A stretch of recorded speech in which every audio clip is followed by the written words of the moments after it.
So tell me about Florida. What is Florida doing with Tim Tebow's iconic number and the best player? If you want to look at resume ever to play at the University of Florida, you could argue Steve Spurrier, but he didn't win a national title. You could argue Steve Spurrier as a whole, his career. But if you want to talk about just a player, it's got to be Tim Tebow, I would think, because they were pretty much dormant through the 80s and bad for a lot of the modern era of college football until the 90s. So tell me what Florida's doing and handing out Tim Tebow's coveted sacred number.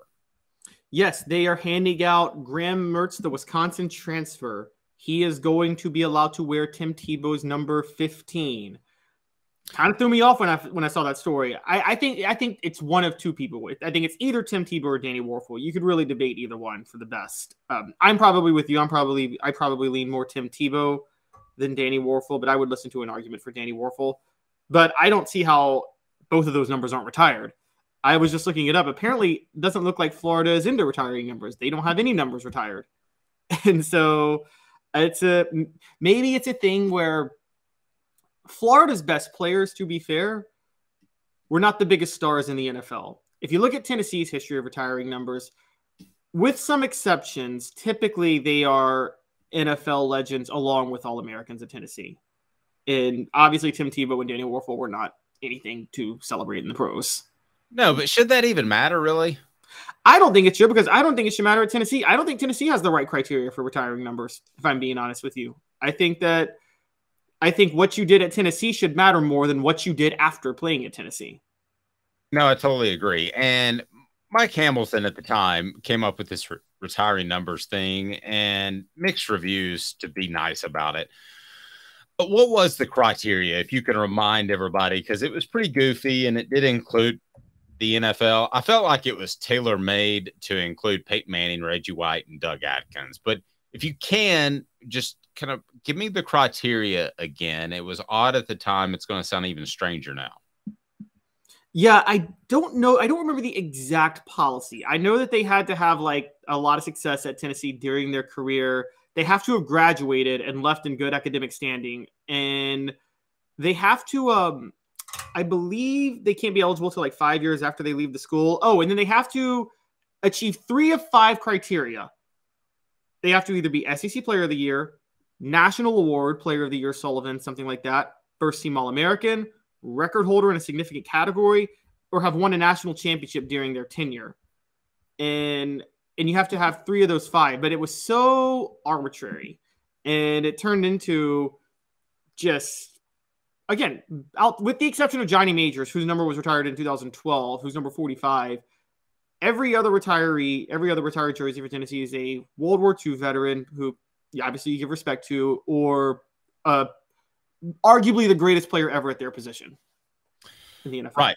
And for those that don't know, Doug Atkins was just a freak athlete. I mean, like J.J. Watt times 10. Think about that type of guy jumping over offensive linemen. He was very, very special. We all know what Peyton Manning was. And then Reggie White.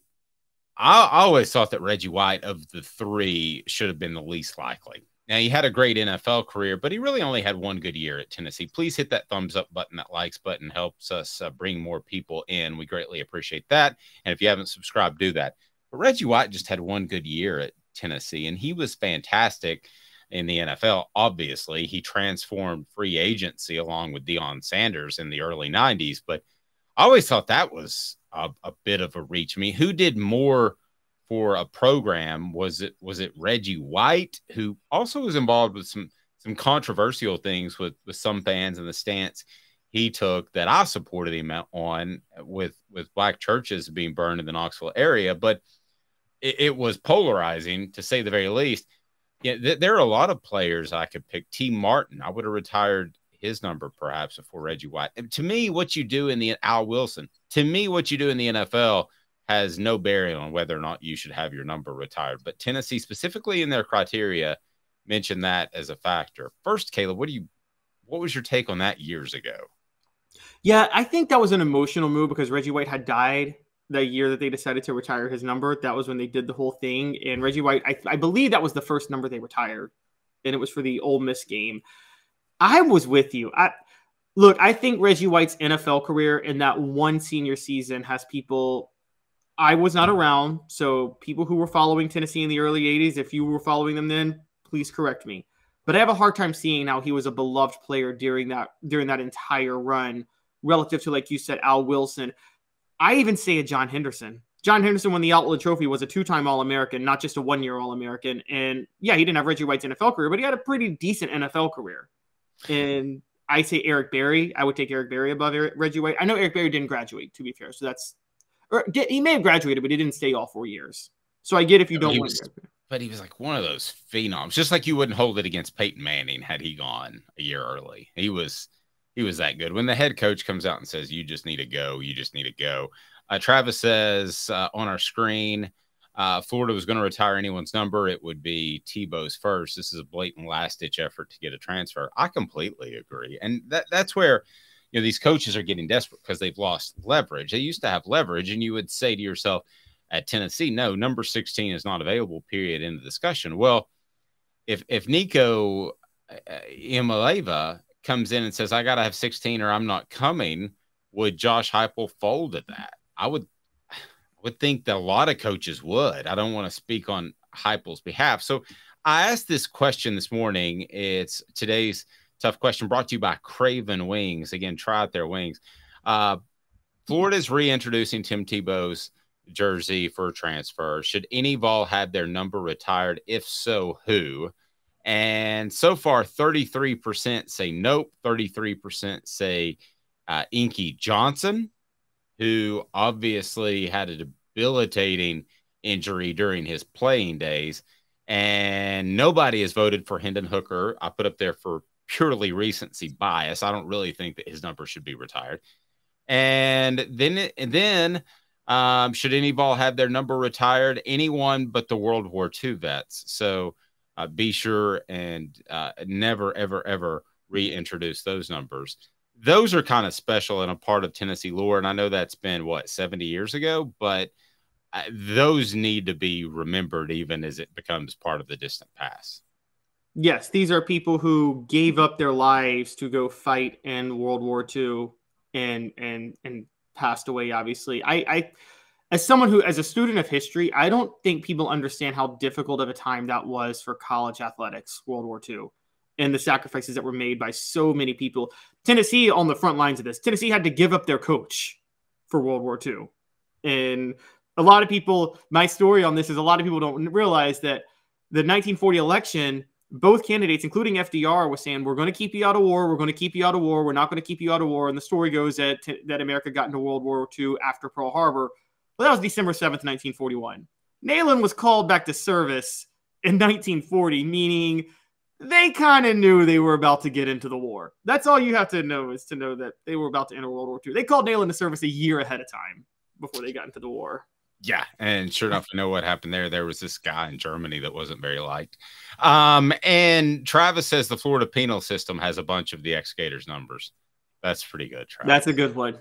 That's a good one. Urban Meyer could help out dishing out those numbers. Kudos to that. Now, Rebecca asked a question. Speaking of Nico, do we know why his number has changed from 8 to 12? Sorry, it's a little off topic. He kind of mumbled over the answer, didn't give a really good answer as to that. And usually he's very well spoken, especially when he says his last name. Iamaleava. I think this was a coach's thing, the same reason he went out there fourth string day one, but he's not the fourth string quarterback. Come on, he's second string. To me, having a single digit number means something. So I think that they just wanted him to earn back that number. And I think it's just a motivational coaching thing, Rebecca, but he may fall in love with 12. 12 maybe doesn't think it's Tom Brady. Yeah, maybe he is the next Tom Brady, or the Tom Brady of college. Maybe he'll win like 18 national championships at Tennessee. What Tom Brady ended up with, how many? 7 Super Bowls. 7. Yeah. The crazy part about the Tom Brady-Peyton Manning rivalry is that Michigan won the national championship the year before Tom Brady became the starter. Tennessee won it the year after Peyton Manning was the starter. And those were back-to-back years, 97, 98. Okay. True. Let me ask you this. It's also weird that Charles Woodson and Peyton Manning were 1-2 in the Heisman, respectively, and they both retired the same year, and they were the oldest players at the time in Yes. the NFL, which is very strange. All right, so let me just ask you this. How coveted are these? So if a prospect shows up and says, I've got to have number 16, would you give it away? My first question is, I'm going to Georgia. I'm the highest rated quarterback of 2026, and I'm going to Georgia unless you give me 16. What's the reasoning? I've always worn 16. My dad wore 16. My grandfather wore 16. My great-grandfather wore 16. Nothing real. Yeah, but like, okay, I was going to say, like, if something like my father passed away and wore 16, and it just – so here's the thing. The only reason I'm debating this is I'm like, do you want a kid like that? Because you're getting – if it's not some real serious reason, you're kind of getting a kid for the wrong reasons. So it becomes, you really even want a kid like that. But from the other side, would I sacrifice my future to hold on to the number 16 for Peyton Manning? No. I'm going to defend Florida on this. I'm not a fan of retiring numbers. World War II veterans, one thing. Again, they fought in war for their country. We'll take that off the table. Yeah, completely off the table. I don't think any of Tennessee's other 4 retired numbers, Johnny Majors, Peyton Manning, Doug Atkins, Reggie White, none of those numbers should be retired to me. I don't think numbers are – I do what – hang their like name in the rafters or something. You know, put their name up there. Give them a statue, something like that. I do like the retired numbers, and that was a huge debate when they retired these numbers. But that's kind of where we are, and people on the message board agree with you. They don't like the concept of retired numbers as a whole, but that's where we are. But if a prospect showed up and said, I have got to have Peyton Manning, Reggie White's, or Doug Atkins number, or I'm not coming, and this is the top prospect in the nation, it's not even close, it's an Arch Manning, it's a Nico, whatever, and he says, I'm going to Georgia if I don't get that number. What would you do if you're Josh Heupel? And the message board, what would you do? Would you give the kid the number? I want to hear. Again, no. And I say no, not to protect Peyton Manning's number, but because I don't know if I want a top prospect that's going to think that way. I mean, I do. Maybe this is a little like wholesome for me, but like you're getting a kid for the wrong reason at that point. That's not that's they're going to be a detriment from an intangible perspective. My answer with Smoky Mountain Red, who says I would, it's just a number, is a big heck yeah, absolutely. I'd call Peyton Manning and I would say, hey man, this kid wants your number. I think it's a huge, monstrous deal that we get him. Yeah, I know you love the Vols. You want what's best for the Vols. Can we give away your number? And if he says no, I would say, I'm sorry, but we're giving away your number. But Dave, my question is, forget throw Peyton Manning or the number aside for a minute. Do you think a recruit who is going to demand a number is the type of player you want on your team? Yeah, he takes pride in himself. He wants he wants that number on his chest because he's worn it. Takes pride in his play. You look better. You play better. All of that. Yeah. Yeah, no, I don't have a problem with that. I mean, would I say to myself, that kid's a little petty? Yes, I would, but it wouldn't prevent me from getting a game-changing player. And let's be real frank here. How many game-changing prospects has Tennessee actually been in the running with in the final days of recruiting? Who other than Nico? Maybe some people thought Khalil McKenzie. There were some other guys you could throw in. I thought Bryce Brown was going to be one. And boy. Okay, Bryce Brown's fair because he was highly touted. I usually wouldn't put a running back in that category just out of policy. But, I mean, how many guys are you in the running for that? One every 20 years? No, you're right. That's true. I mean, there's very few surefire, like, game changers. I think everybody knew Eric Berry was going to be one. I remember when Eric Berry committed out of Georgia at the time in 2000. It was actually like over December of 2006, right before the All-Pac Bowl that year. But everybody kind of knew he was going to be a star immediately. And I think that's the last player that – is he the last dynamic game changer that you knew was going to be that and then became that for Tennessee? He turned out to be way better than I thought he would. I mean, I thought he was going to be very good. I thought he was a lock, stock, all SEC player. He turned out to be a consensus unanimous All-American. Yeah. So and they didn't even start him the first game against Cal. Don't even get me started on that. Yeah. Rebecca says, I kind of think they sound like a diva out of respect of a retired number. I wouldn't even ask. I wouldn't either. And I would be disappointed if my son asked. But if they do ask, I mean, Nico is somewhat of a diva. Come on, and there's nothing wrong with being a diva. But there's a different level of this. Look, I think we're speaking on different wavelengths here. I'm not saying this out of respect for the retired number, because I don't really care about the retired number. I just don't. I don't think you just don't like the kid being ego driven. That ego driven to say a number. I do believe this. I believe this much with a kid or a school. I think it's really important to have kids that want to play for your school when you're trying to win. I really do think that. I think it's really important to have kids that really want to play for you and your school. And they're likely to play harder and tougher. If they're so fickle that a number could change it, they may not be that committed to your school at that point. Okay, well, who is committed nowadays? They're getting paid to come, and they can transfer in a heartbeat. I mean, look, I'm not trying to talk in a nostalgic way, but I think half the reason for that 98 national championship team was you had a lot of players that were just committed to Tennessee. That 70% of that roster was from within the state, if I remember correctly. Okay, let me give you an example. When Caleb joined us, I knew that Caleb would be an incredible addition to Off the Hook Sports, and I was excited about it. And I was just fired up that he was going to join us, because I think he's an incredible mix of a great writer, a great host. I think he gets it, and that's rare. If Caleb said to me, all right, I want to work with you at Off the Hook Sports, which thankfully he did. He said, but from now on, I want to be called Caleb Manning. That's my air name. I would say, all right. That's a little different, though. I would say, name. I would have no problem with that. You're allowed to choose your byline wherever you go. So, I mean, but it would be, but I would think to myself in the back of my head, that's a little weird, but I would do it.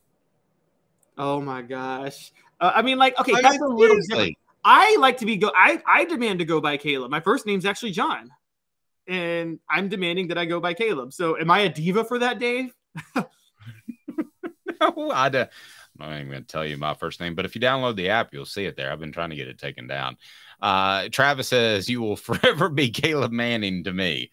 So Caleb Manning on the program. Wouldn't it be so great if Dave's first name were John Hooker? So it would be good. Well, it's actually worse. 4 Downs brought to you by Campbell, Cunningham, Taylor, and Hahn. A great vision is just a phone call away. Campbell, Cunningham, Taylor, and Hahn can do LASIK, cataracts. Look at me. No contacts, no glasses. I'm loving it. I got my checkup tomorrow. I look forward to the checkups because I know the doctors really care. Doctors at other places, even in Knoxville, they'll have fly-in from Florida. It's just not the same. So 4 Downs as I'm all over the place. Our production meeting at 5 a.m. this morning, I just went off in a total different direction based off where we were going. But here we go. 4 Downs right now brought to you by Campbell, Cunningham, Taylor, and Hahn. 4 Downs. 4 questions. 4 answers. The Dave Hooker Show. 4 Downs. A presentation of OffTheHookSports.com. Congratulations, by the way, to Jonathan Crompton, who was named the head coach of his high school, Tuscola High School, which is really cool. All right, so 4 Downs. Pretty simple. First down, guy asked for Peyton Manning's number. Do you give it to him, yay or nay?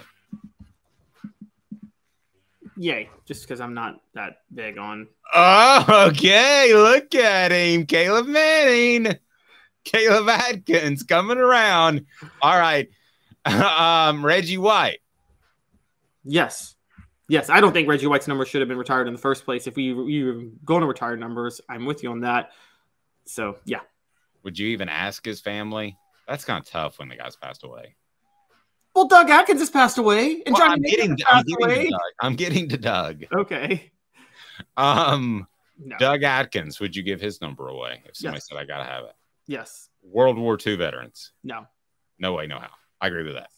I agree with that completely. There's no way I would give that up. If so, I would consider you a diva. If I sat down, and said, especially nowadays, like when I was coming out of high school and college, there hadn't been a war in forever. Like the 80s, we were all afraid of nuclear Armageddon, but nothing really ever happened. Nowadays, a war has been going on. So if you don't have some sort of understanding of what war means and the fact that these guys were lost in the biggest world war, the biggest war of them all, then I don't know what to tell you. So that's a guy that would cross the line into what I don't want. So I think we're on the same wavelength now. If a guy said, I have got to have 62, and I don't care if it's a World War II veteran and he died in the war, I've got to have 62, I'd say, well, enjoy Athens. Have a great time in Tuscaloosa. Deuces. Peace out.